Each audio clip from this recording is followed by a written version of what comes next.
CNN News. Comme ça, on a congolais. Bon, à Bengi, tout le monde a kippé mon touté, à l'obité que mon touté, il y a ceci, tout le monde d'ailleurs. Mais pourquoi tu rebondes? Mais à tout attendre, nous avons pour répondre coup sur coup. Nous avons 60% de la baille de sola. Ce qui va 40% à passage à force, na ébissio, ba misusu, ba chaise roulant, ba misusu, ba côté hôpital, ba misusu, ba risquer l'objet, ba zomi, na ça à comprendre. Pour Number One TV, le président Lobinine a besoin. Bana nyonso ba congolais nyonso to sangana ndenge tozaki kana na lera Mobutu. Et c'est ce qui va faire de notre force. Formation. Pangela Beto, ya Bandundu, ya Kikwit, Beno Kwisa, Bubuina, le 17, Beto Kutana Kuna na Belgique. Congo number 1. Bolingo na biso bana ya Congo ezali ya makila. Nalela sene nakonanga simo komwa mama kolombe wane nyuze la mama yenwele nalela marka mikele la komando me wane nyuze la mama bebie na la komando me wane nyuze la beba beba liporte. Alors chers amis, bonjour, je suis content de vous savoir nombreux devant vos écrans pour suivre cet élément. C'est là, ce c'est, tout le monde en parle.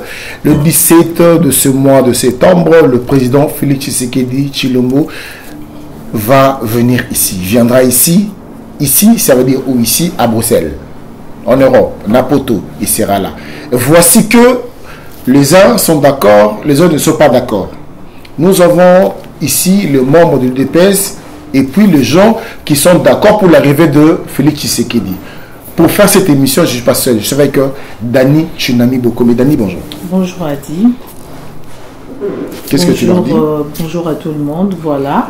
Donc le 17, c'est l'arrivée de notre président Félix Antoine Tshilombo. Alors, Monaki, nous en fait entre nous les Congolais. Alors, to bengi côté nabiso ou bato bazo soutenir, il y a bato I2PS Bazali et puis bato bazo soutenir I2PS. Alors, to benga ki poto sangana, to pesa message moko, il y a bien sûr par rapport au toza ko mona. Biso na biso to ngo bomana et pourtant notre président c'est un Congolais ou biso nyo soto yebi ou biso nyo soto lingi. Merci. Alors moi j'ai un plaisir de retrouver un monsieur. Il était ici, il était souvent ici, tout le temps ici. Je parle de l'époque. Je parle de Tim. Tim venait ici dans mon émission pour dire non, Fachi comme président, Alors maintenant que Fachi comme président, nous avons retrouvé encore un plateau Oyo. Je dis à Tim, bonjour, comment tu te sens de revenir encore ici? Bonjour, M. Adi. Merci beaucoup d'abord de m'avoir encore ici. Il y a un collègue, sa témoignage Oyo. Ça me va droit au cœur. Nous, on était convaincus. On était convaincus par rapport à notre travail, tout ça, comme ça, là. Et puis, la vision, parce que tant que ça, là, le Cambo, c'est tout politique, il faut la vision, il faut se projeter. En tout cas, sentiment est allié à qu'aujourd'hui, nous avons un président. Et moi, je suis fanatique, pouvoir. Tout à fait, c'était normal. Mais aujourd'hui, en tout cas, pour servir franchement, Congo number 1, félicitations. Je pense que celui président, le chef de l'État, pour un message. Aïe qui na batum sous oyo bazaki ko aider biso pour tout le bapo bon biso de PSOB tout cas au salaire pendant des années. Voilà donc en tout cas sentiment allié à plaisir que les lots na zone sur le plateau oyo avec pouvoir dans ma boucle. Alors je présente mes invités. Churamboma, l'imbattable, notre sportif Churamboma, il y a des devise d'Indara tout femme là tout solo là. Je suis avec Lucien. Je suis avec Papicho. Il m'a bousculé en Mafachi. Présentement, je suis avec qui? Je suis avec le vice-président Jean-Claude Lumanou, le conseiller politique Henri Blaise Mouteba et le chargé d'information Longue Chakazadi en ce qui concerne section. Comment s'appelle? Jean-Claude Lumanou. Lumano. Bien Mouteba. Mouteba, Henri Blaise. Longue Kazadi. Voilà. Bon, je n'ai pas dit ça. Arrêtez de penser comme ça. Non, je n'ai pas. Arrête. Je n'ai pas dit ça. C'est démocratique. Non, il ne faut pas. Parce que non, Balou Babaza, non. On n'a pas de justifier. Ce sont des gens qui se sont battus. Ils allaient battre.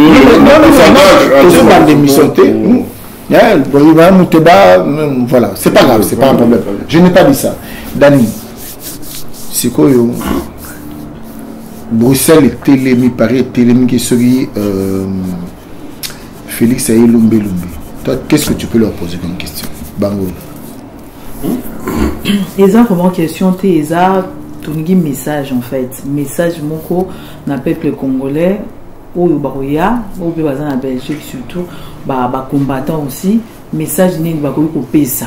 On a Koyamba Mukunzamboka, on a soutien wana. Ils ont été vraiment. Ils ont message n'est pas pour ça. Na bande qu'on a vu sur le Congolais pour arriver à chef de l'État. Tu as un moment.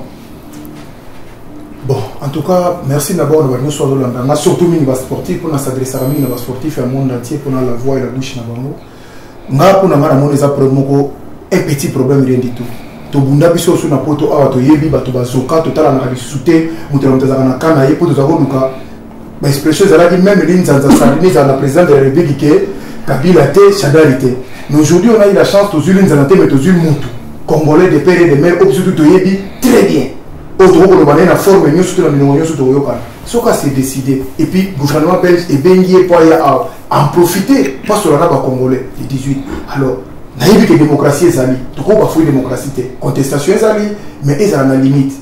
Boya après 6 journées moko on nous sur le côté la banda internet là to compter ensemble dans la salle. Toutes les questions à répondre de biso. On le met sur le tour tous les coups sont permis. À ça d'accord pour ayamba tous les sont à question parce qu'à sa président de la République mais tu vas voter qui est n'a pas tout à voter qui était. Tu vas un moment. Si apparemment Tomoni je pense que Lucien a bien Papicho beaucoup de battu na Bimabe. Tomoni en Afrique du Sud va agresser étranger sud-africain. Alors maintenant tu vas un moment. Bino Batamakasi. On entend dire le 17 que ils ont la lumbe monté. Ce que Bino Batamakasi, président Fachi Azoya, Tokoya Kunandegni parce que pour se renouveler à Bitumba. D'ailleurs, toujours assuré nos Congolais, surtout dans un calme de partout en Europe nazie, Tokutarana, ils ont un mon côté, au sol amalgame Mukuluana. Parce qu'ils ont visite présidentielle, ils ont officielle. Et puis, les Congolais, le biso de ça, les Congolais.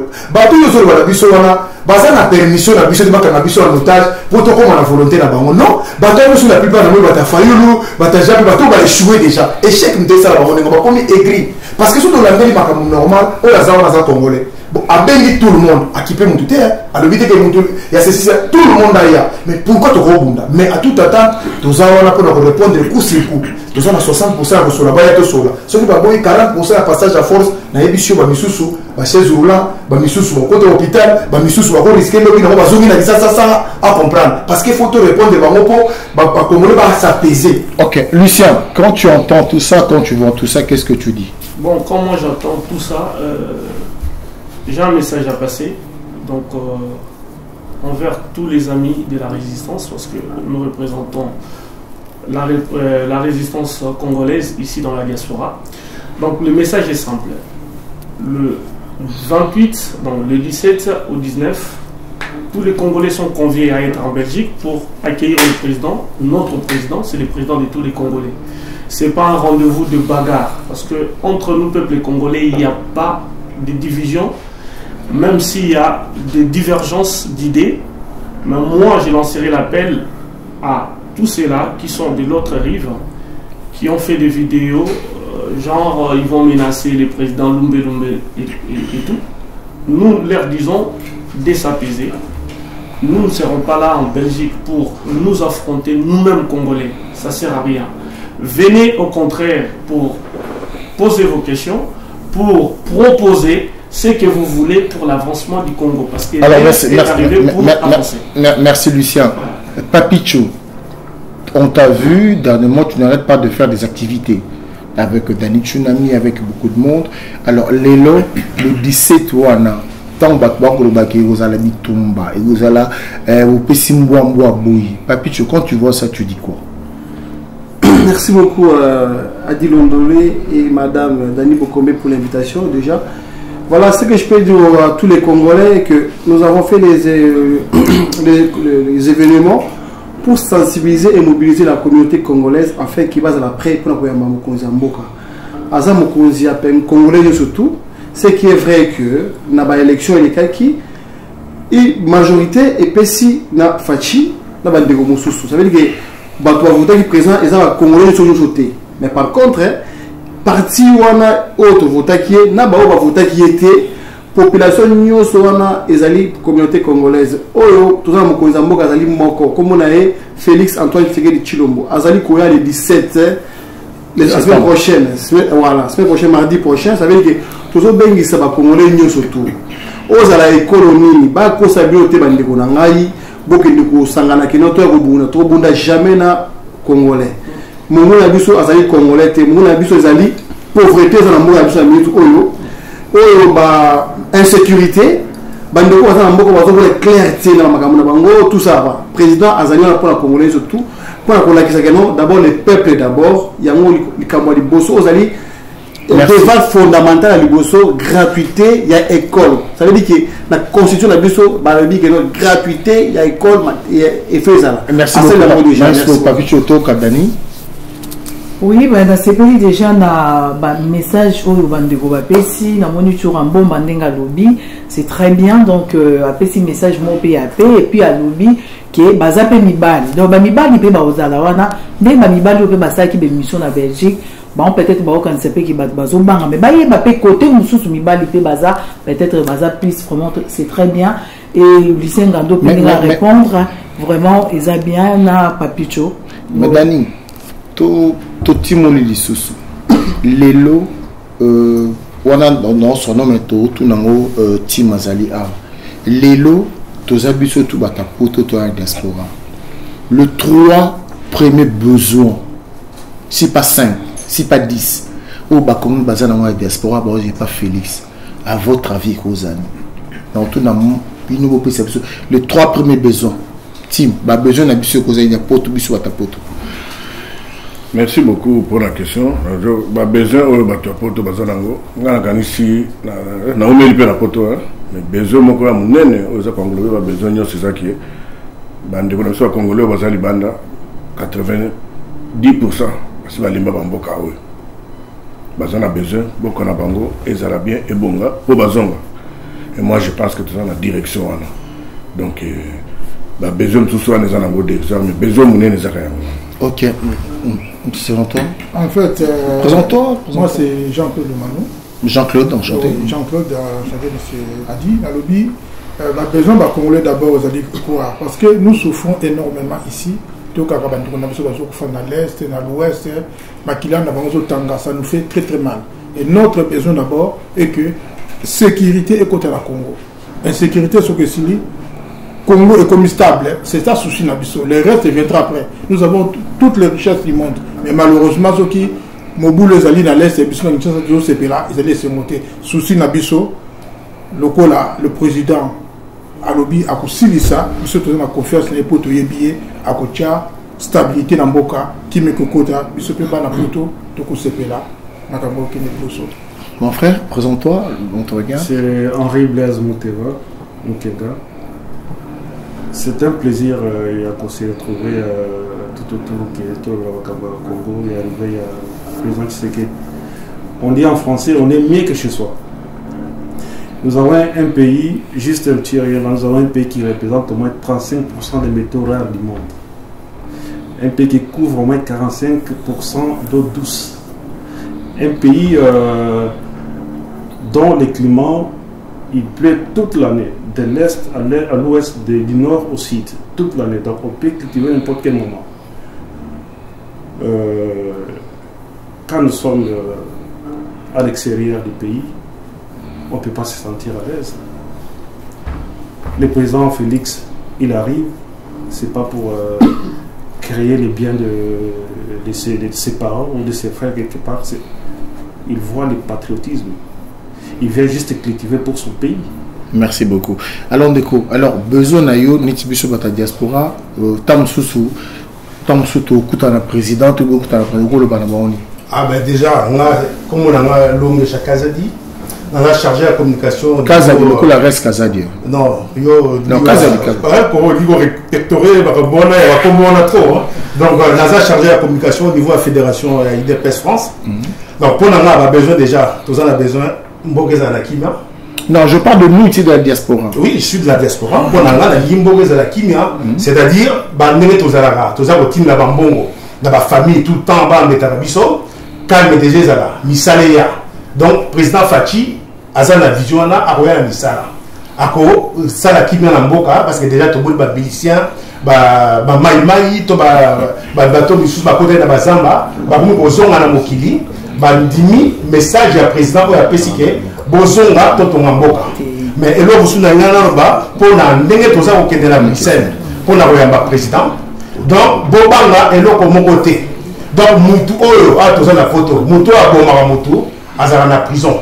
Donc, Mangou, Onyo, sur la menace, et ça, et loko, mon côté, tous les bisons sur la combattant, et puis mon combattant, malgré ça, moi, Kala, mais tout est bien, on a eu des pèses, Basitine, tout est bien, Marche, tout est bien, Républication, tout est bien, donc, mon côté. Moutou, Nyon, sur la besoin, Aya, pour soutenir le président. Kazadi, merci beaucoup. Dani, tu as une question ou bien un message? Si, maintenant, tout na papa Tim. Oui. Message nous repère ça. Bande qu'on a biso suko auto. Mon qui basa qui monsieur bande qu'on a biso ba combattant au la Belgique au baso do baké. Ba resomba cercueil, ba rokunda mokonza mboka et tout. Et là on dit ngolo bâton que membre vraiment il y a 4 il y a eu 2 baisses. Bon, on peut se rendre conseil que bon, peut-être en babès, ça la pour le comment, ça les locaux, internet, tout ça, vie et tout ça. Mais bisous de la bataille de pêche, ça fait longtemps qu'on a en boca. Personne ne nous a jamais inquiété parce que tout ça majoritaire partout. Et ceux qui battent ma meki, nous ne voulons plus en arriver là. Les gens autour en tant que membre de pêche, mais moi je préfère répondre en tant que Congolais parce qu'aujourd'hui c'est le président, le chef de l'État de toute une république qui va se déplacer pour un rendez-vous officiel, une première en Europe. Donc, moi je pense que vous avez mon collègue fait, c'est l'esprit à président. Le président le Bénin a besoin de Congolais et c'est ce qui va faire de notre force. Toujours le bagaka mais et ça le mandingue ce qui entente entre bisous. Moi je pense qu'à part la distraction, nous sommes déterminés, le président Koya et le Gomogo et Kosa le matin.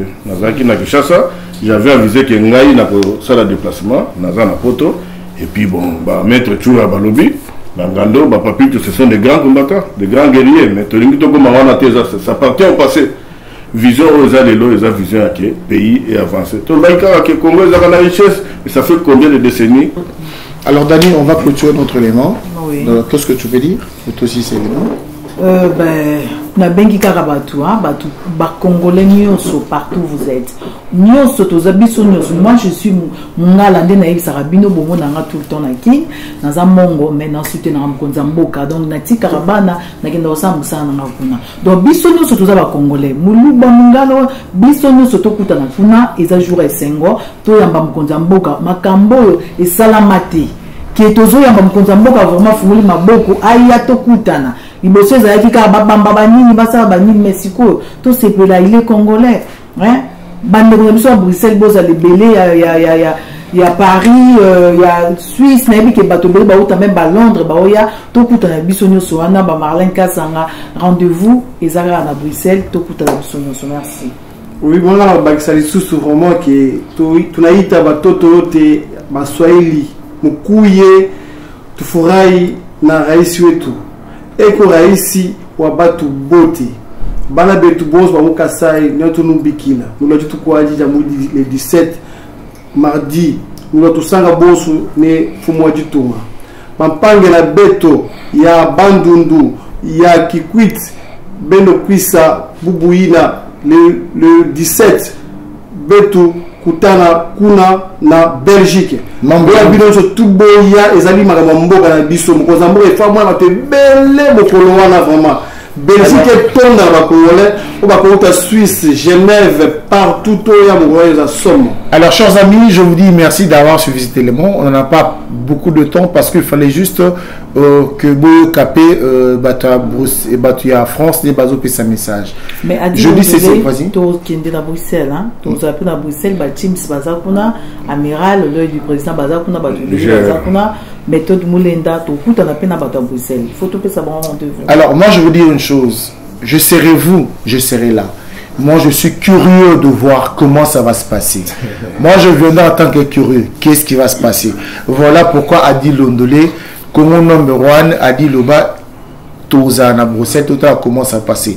Nous disons merci beaucoup d'avoir suivi cet élément. Yann, Fumu, Pangi Namoun, Sacré Fumu, Tobo Sanandingini.